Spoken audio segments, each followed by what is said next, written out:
So welcome student in our today's section of subject power engineering and refrigeration. Today we are going to see the multi-staging reciprocating compressors. So what is this multi-staging in compressor and need of this multi-staging in compressor? We are going to study today. Okay. So here we are. Here you can see the compression of air in a single stage has many disadvantages at its uses limited to where low delivery pressure is required. So what the limitation of the single stage compression is that it is able to provide only low pressure. So whenever you require high pressure, this high pressure output is not able to delivered by the single stage compression or single stage compressor. That's why a multi-stage compressor is more efficient and more efficiently employed and used to produce the high pressure. Okay. Where multi-stage compression is more efficient and mostly employed for high pressure. Because the single stage compressor is having the deficiency that it is able to produce only a low pressure compression. That's why for where the high pressure is required, we are going to use this multi-staging compressors. Okay. Again, listen to me carefully. In a single stage compression, the air is compressed to the high pressure. It gives rise high compression ratio and high discharge temperature, which produces adverse effect on the efficiency, work done and power and performance of the system because less time is available for the rejection of heat from the air. Hence there may chance to the heat cylinder head and burn the lubricating oil. Now, what happens if we perform the single stage compressor and produces the high pressure output, then at that time there will be the high compression ratio, and because of this the temperature of the system may increases, and this high temperature may causes heating of the cylinder head, which causes evaporation of the lubrication oil, and if the lubricating oil get evaporate, then the system may cause damage. To eliminate this, we are going to use the multi-stage reciprocating system or multi-stage reciprocating compressors.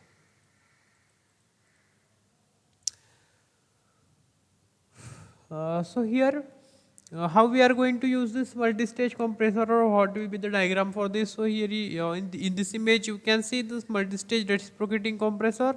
What you can see here, this is the first stage compression, this is the second stage compression, this is the third stage compression, this is the fourth stage. And between this stage we are going to produce the intercooling, or we are going to produce the cooling of this air, so that this high pressure air is obtained, but the temperature of the system is not increases beyond the critical value of this temperature. So here you can see it is a simplified model of multi-stage V-type cylinder arrangement of reciprocating compressor, and there are four cylinders, namely first, second, third and fourth stage cylinder, and between this cylinder we are going to produce the intercooling. Then how we are going to produce the intercooling is we are going to see in this next slide here. Okay. So here you can see in this slide a multi-stage reciprocating compressor. So here it is the first stage compressor in this diagram here. Just focus on my cursor. That's here. This is the low stage compressor or low pressure cylinder here, and then after this low pressure cylinder we are producing going to connect this intercooler here, and after this intercooler we are having this second stage or high pressure compressor.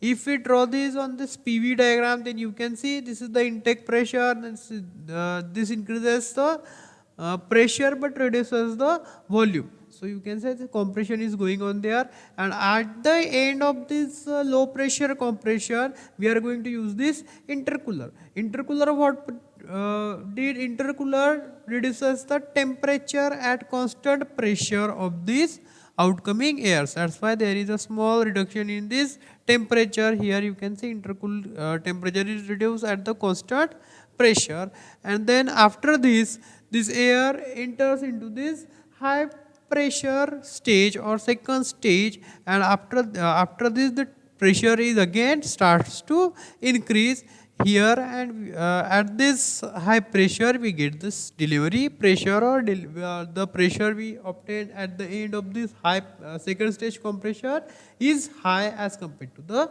first stage. Now what will be the need, what will the effect of this on the work supply or on the efficiency, we are going to study today.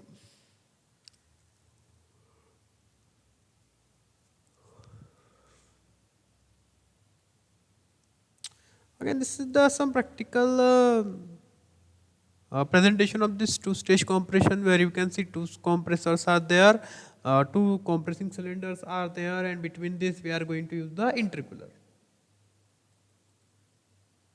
Okay. Like this, previously we see the two-stage compressor. Similarly, we can use the three-stage compressors. So how we are going to use this three-stage compressor? The systematical diagram can be shown here. So first cylinder or first stage compression, it is the low pressure compressor. Then after this low pressure compression, we are going to use the intercooler. Later this, we are going to use the intermediate cylinder, or you may call it as a second stage cylinder, second stage of this compressor. And after this, again we are going to use this intercooler. And after this intercooler, we are going to use this high pressure compression or high pressure cylinder. So here there are the three stages of compression, or three-stage compressor is used here. You can read here this LP means low pressure compression, then IP means intermediate pressure compression, and this HP it is the high pressure compressor. Where intercooler, it is the compressed air is cooled between the cylinders to reduce the temperature, so that the overheating of the system is not occurs.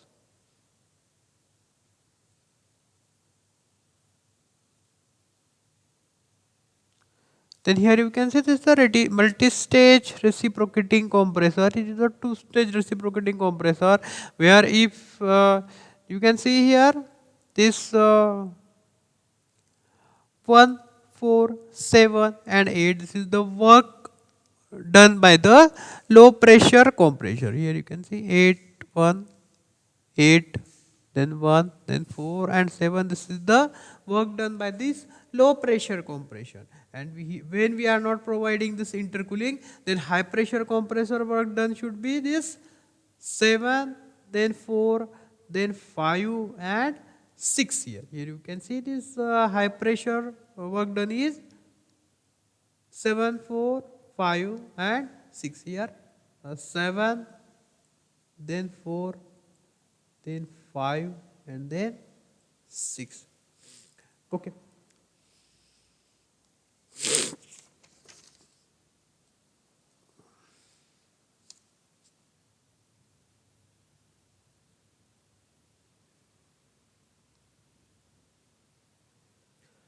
Then when we are providing this intercooler between these two low pressure and high pressure compression, then at that time this work done by this low pressure work supplied to the low pressure compressor is 8, 1, then 4 and then 7. It is similar to the previous one with and without intercooling. But the after this we are providing this 4 to 2 as a intercooling between these two.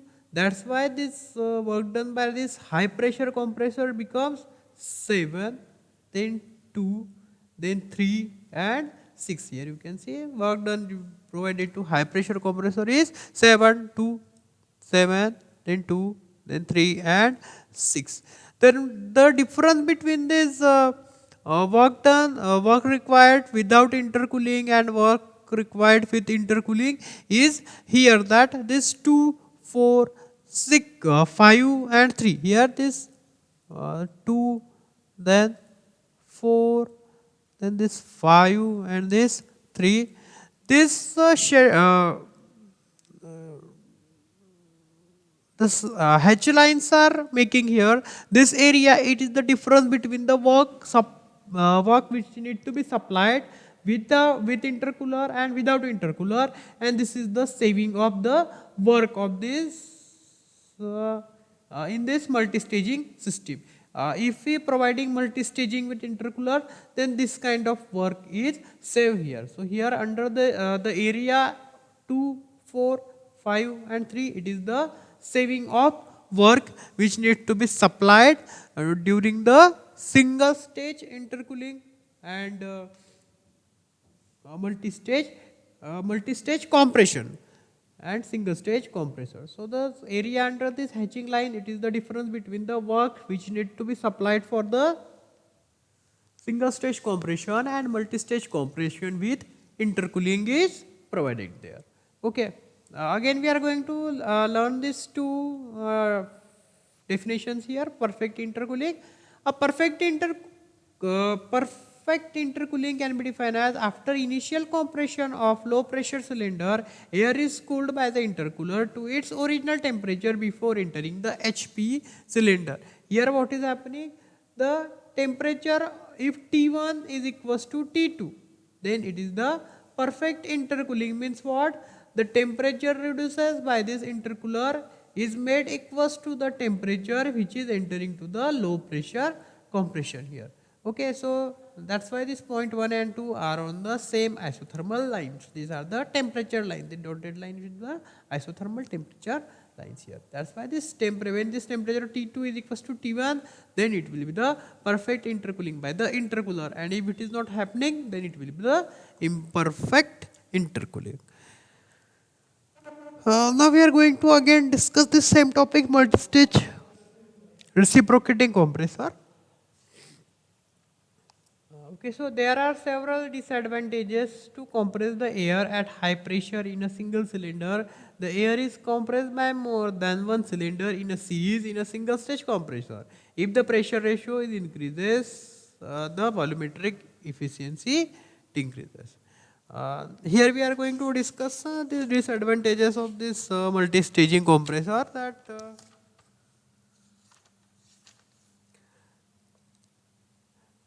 um,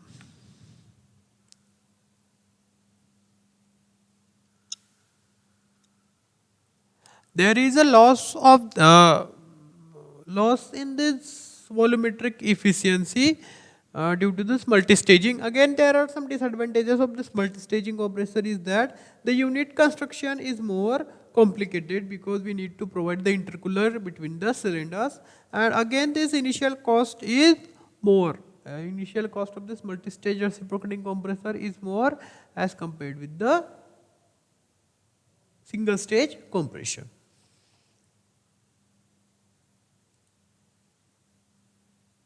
Here, if we increases the pressure ratio, if the pressure ratio is increased, the volumetric efficiency is decreased here in case of this multi-staging of the reciprocating compressor.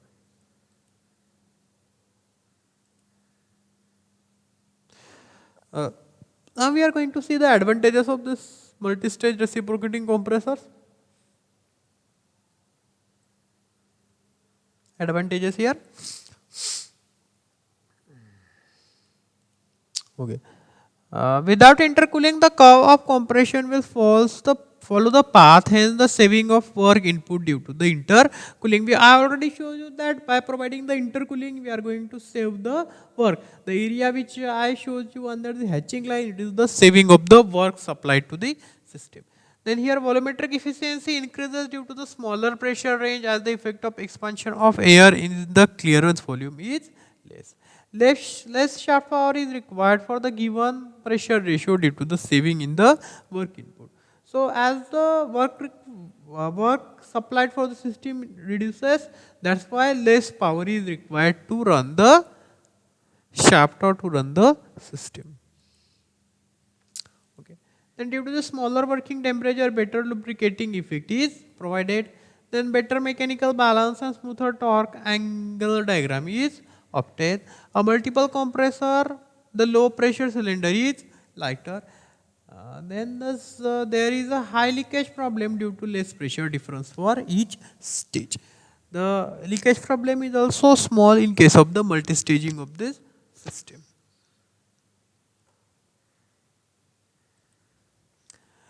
Okay, now we are going to we are going to study here the classification of this rotary compressor. So rotary compressors are classified into two: rotodynamic and positive displacement pumps.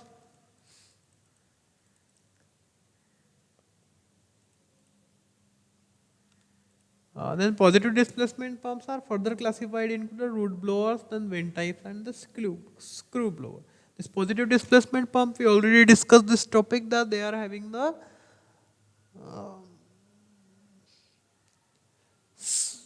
they can provide the same volume at the displacement. So that's why we name them as a positive displacement pumps. And here are there are three types of this positive displacement pump we need to study. We are going to study today the root blowers and the axial positive displacement pump. Before this, we are going to study this centrifugal compressor here. So this is the actual diagram image of the centrifugal compressor, where this in this centrifugal compressor the two important parts are present there. First one is the impeller and another one is the diffuser. So here in this diagram you can see the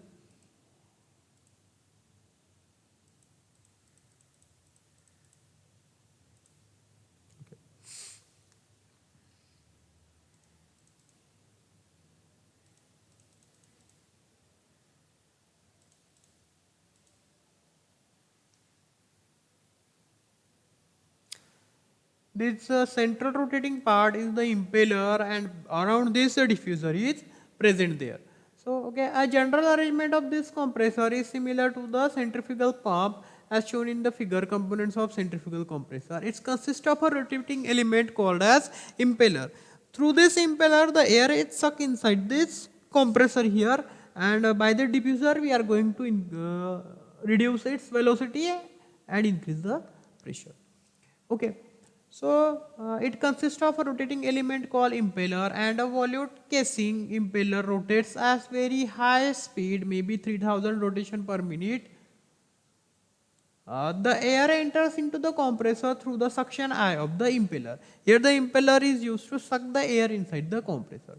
Due to the rotation of this impeller at high velocity, because of this rotation of the high velocity of this impeller, air is sucked inside this compressor here.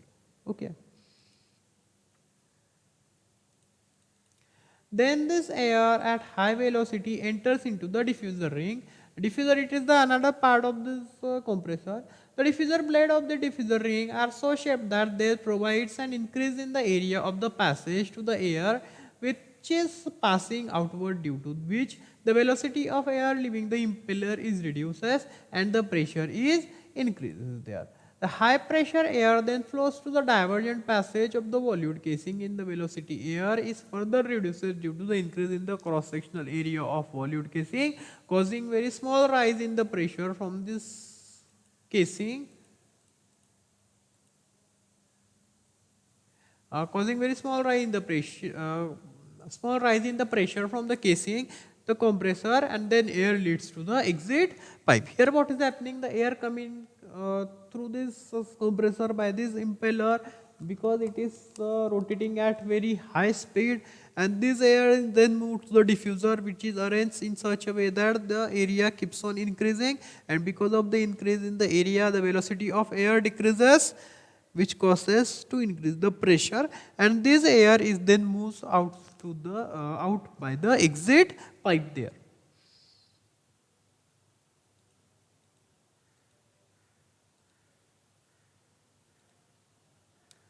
So this is the some diagram of this, as where is the impeller, it is the rotating part, and beyond this there is the presence of the diffuser there, and there is the presence of the outlet. What is the function of impeller, diffuser, I already explained you. Okay, so now we are going to move on the another topic.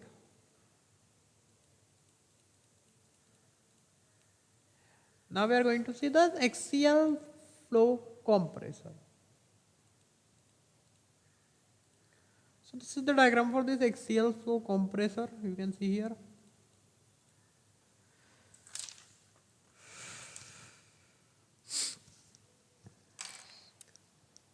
This axial flow compressor It consists of a casing fitted with several rows of fixed blade and rotor blades which are attached with the several rows of moving blades. So these moving blades and fixed blades are alternatively placed there, and the fixed and moving blades are placed on alternate rows. The function of fixed blade is to receive the high velocity air from the moving blades. Axial flow compressor is also a high speed machine, and speed may be vary from 10,000 to 30,000 rpm. Pressure ratio is 10 is to 1 can be achieved by using the axial flow compressor. The important parts of this axial flow compressor is that stator and rotor, where stator having the stationary blades and rotor have the rotating blades which are placed in a alternative manners to the each other. Here you can see these are the blades.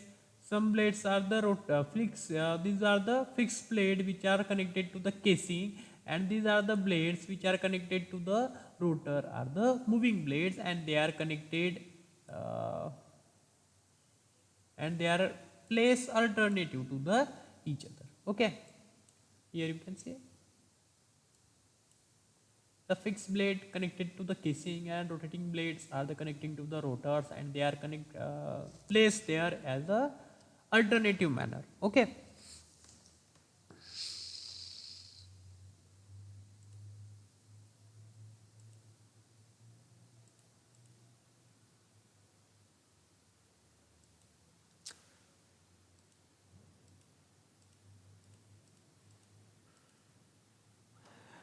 Again, listen to me. The axial flow compressor consists of a rotor and a casing of or stator.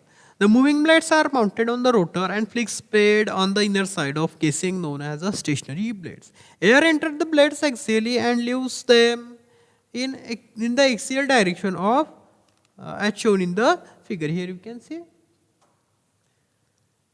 This type of compressor is designed according to the reaction turbine. The air from the atmosphere enters the axially, and due to the rotation of the motion of blades causing centrifugal action increases the velocity and then passes through the fixed blade. Thus rise in pressure through the stage, rotor and stator to both blades rows moving as well as fixed, and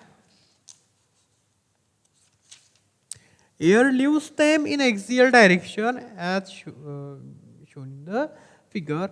A single stage compressor does not give appreciable pressure ratios. Axial flow pressure is mostly multi-stage compressor. Pressure ratio in which it can be developed per stage of an axial flow compressor is 1.2. Axial flow compressor gives a preference over centrifugal compressor in the application of aircraft and industrial gas turbine power plant because of higher efficiency, less frontal area, and capable of producing a higher pressure ratio on a single shaft by increasing the number of stages.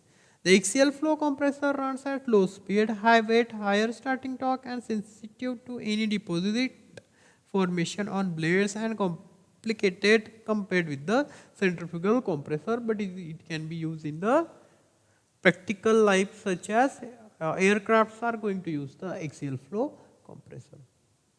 Then some application of these are they can be used in the oil refinery, then petrochemical plants, natural gas transmission, then refrigeration plants. Uh, in automobile sectors also we can use the we are going to use this compressor. So today we are stopping here, and from tomorrow next session we are going to see the positive displacement rotary compressors. Thanks for the today's section. If you have any doubts, then you can contact me on my personal WhatsApp number. Thank you.